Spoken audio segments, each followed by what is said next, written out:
Because the white supremacists don't really have culture, when they dominate and control people, they have to consume their culture. And their identity and their culture is based off the subjugation of melanated people. So dominating us and controlling us and stealing from us is their culture. I can't be that, so I want to be like that. How do I become like that? I then learn what it knows, and then I have to destroy it and take its place. You know, because what happens traditionally is when people come through to take over, they wipe out your religion, they take over your whole memory of everything that made your DNA, and they make you think that you're number two, when in actuality you was number one. There is no such thing as a straight Caucasian culture, okay? If you want to look at the culture or the historical framework of how they've lived their lives, what they've done, it deals with murder, it deals with a lot of bloodshed, it deals with living in the caves, in the Caucasus Mountains, it deals in eating raw things crawling on the walls, it deals in all of this defecation, not knowing how to bury their dead, not knowing how to stand upright, they crawled on all fours, all of these different things. So their culture wasn't really anything dealing with something that they could leave as a legacy, for instance. So they had to imitate, they had to emulate in order for them to legitimize themselves as a human reality. Well, you know, Dr. Welsing was one of our great warrior queens. And interesting thing, Dr. Welsing's idea is that because Europeans are a tiny minority on planet Earth, they become concerned about being able to maintain themselves on the planet. Because they're concerned, and because the simple sex act, she said, could actually wipe them out. So what she said was that they created a system of white supremacy, and that they put white supremacy into all areas of people's activity, which she named education and entertainment, labor, law, politics, etc. And she said that this concern about being able to be killed off was because they lacked melanin. Because if this, again, the simple sex act would bring about a child who was of color.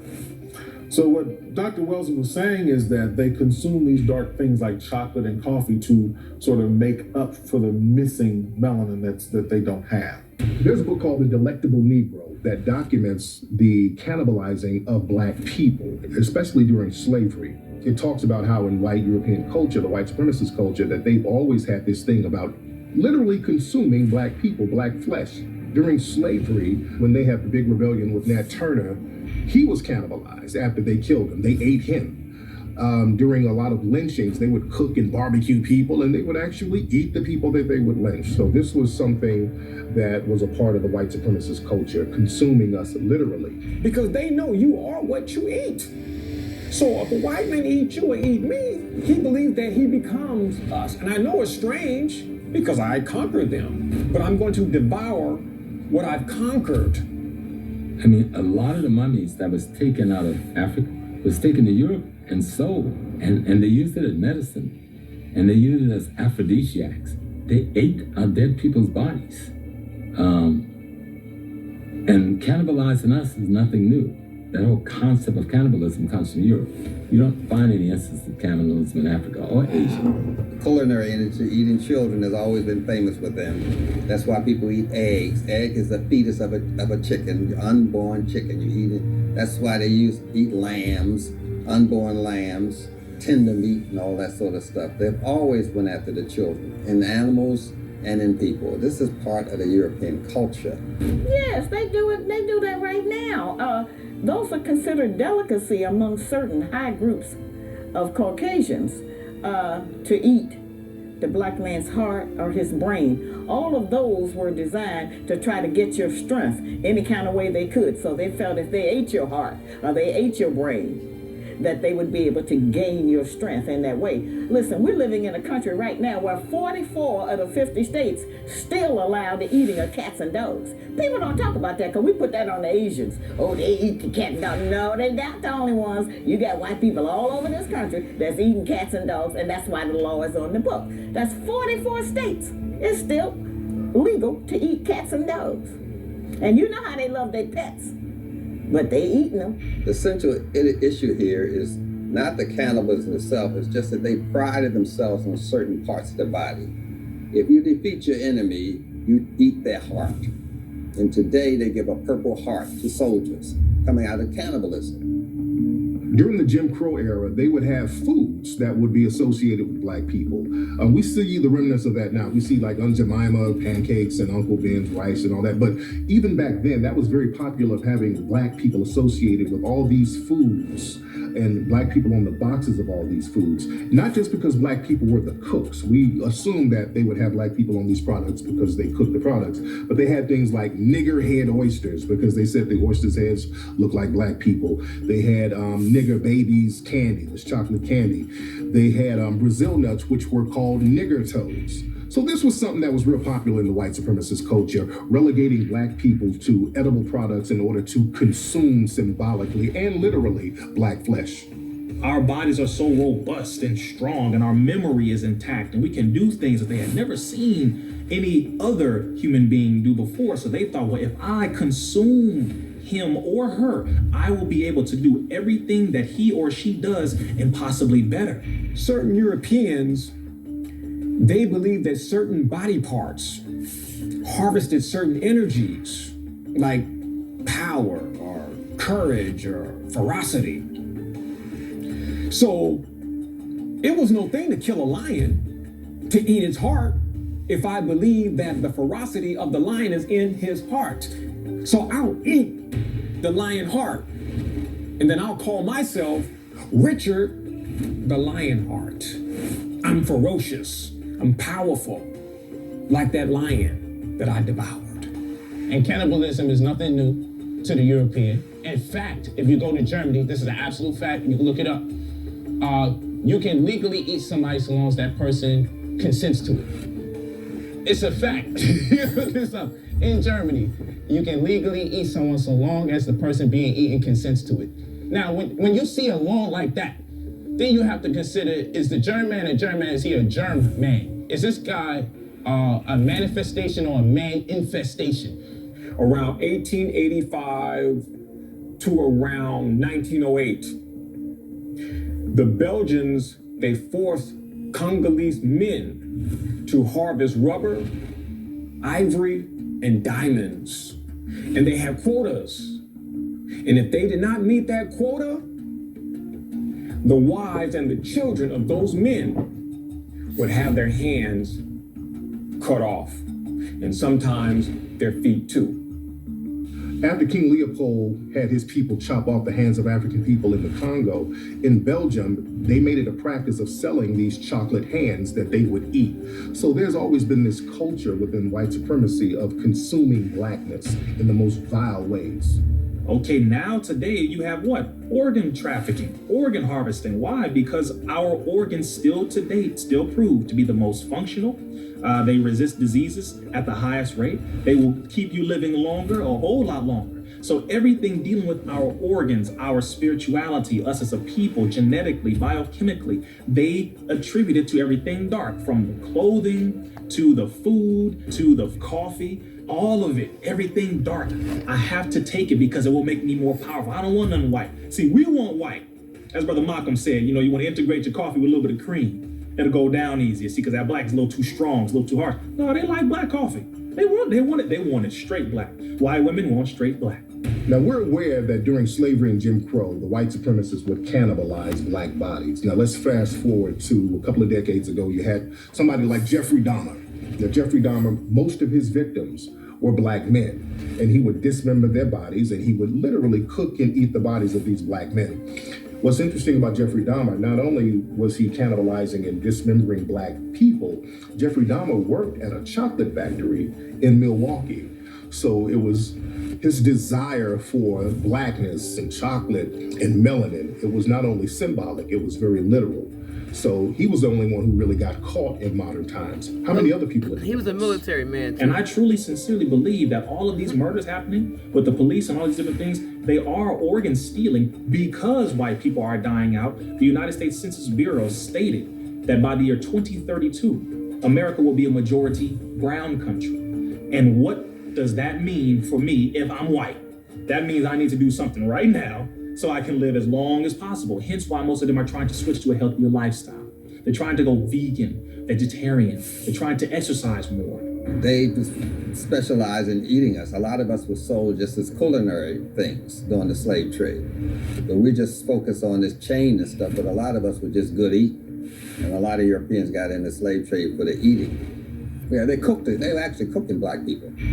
They hung you up, but they had a fire underneath you. They were cooking us and selling the oil. They sold Nat Turner's oil as an aphrodisiac right here in America. In European culture, a lot of the heroes and the deities and the superheroes, they are co-opted from African heroes, African deities, and African gods. They've always done that. They've always co-opted a lot of our culture as far as heroes. And when you look at a lot of these comic book characters, you will see an African influence. I like to look at the comic book character who is perhaps most popular, the most recognized comic book character, even to those who are not actually into comic books. And that would have to be Superman. Superman is clearly a sun god. It's a sun god myth.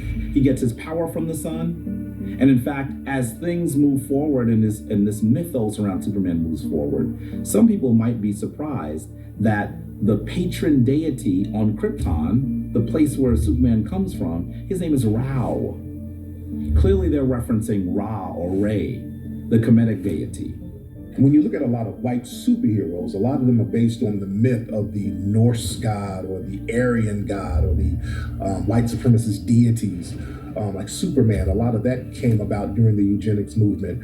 The He-Man character, when you look at the old He-Man cartoons, you'll see he has a symbol that is associated with the Aryan white supremacist doctrine. Even on Superman's chest, it was an actual pyramid turned upside down with a snake in the form or shape of an S. See, they switched that whole thing around. It's like, wait a minute, his name was Kal-El. That's a Hebrew name. He gets power from the sun, which requires melanin.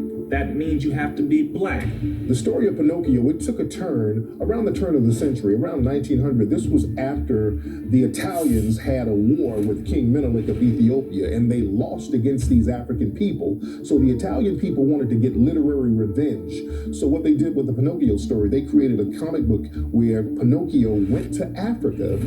He became the leader of the Africans. They showed the Africans in very negative and stereotypical ways with the bones in their noses. So Pinocchio was over here ruling people in Africa.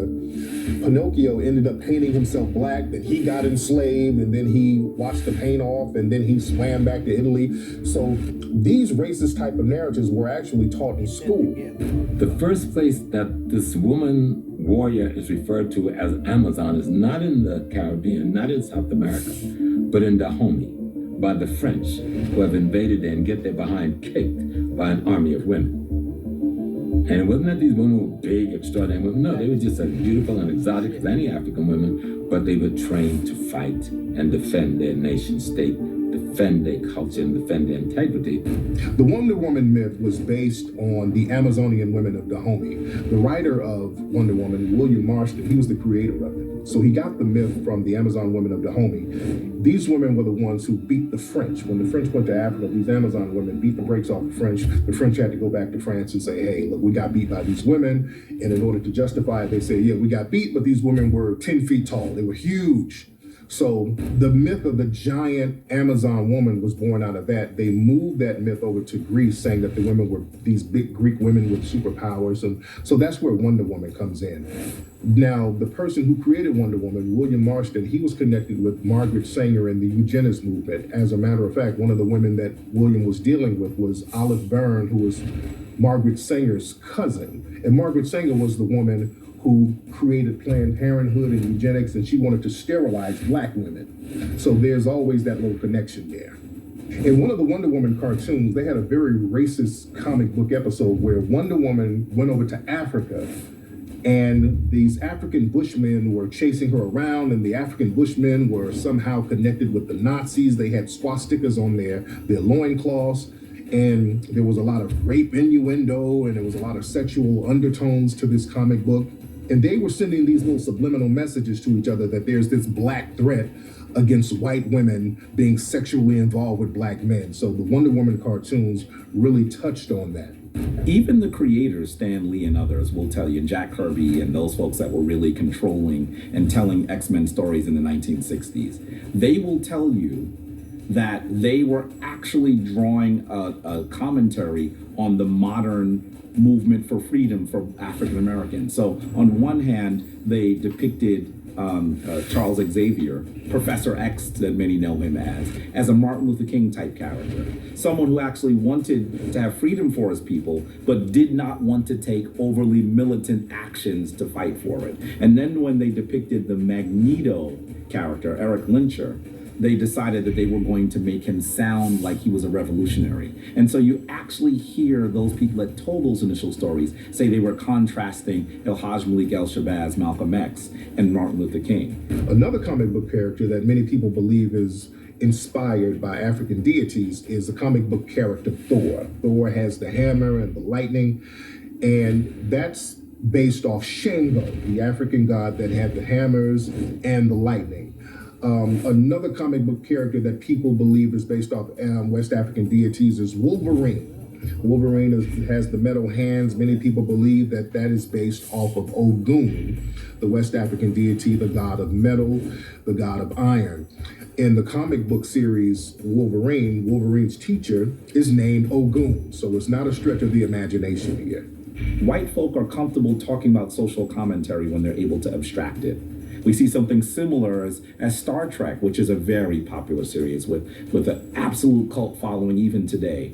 And we see that they were also telling stories that have to do with the civil rights movement and the Black Power movement in their depiction. There's a very famous storyline where there are people that come from one planet and they both have literally black and white faces. One has the black on one side, one has the white on that side, but they both have black and white faces. And they're actually fighting each other because of the side that they have.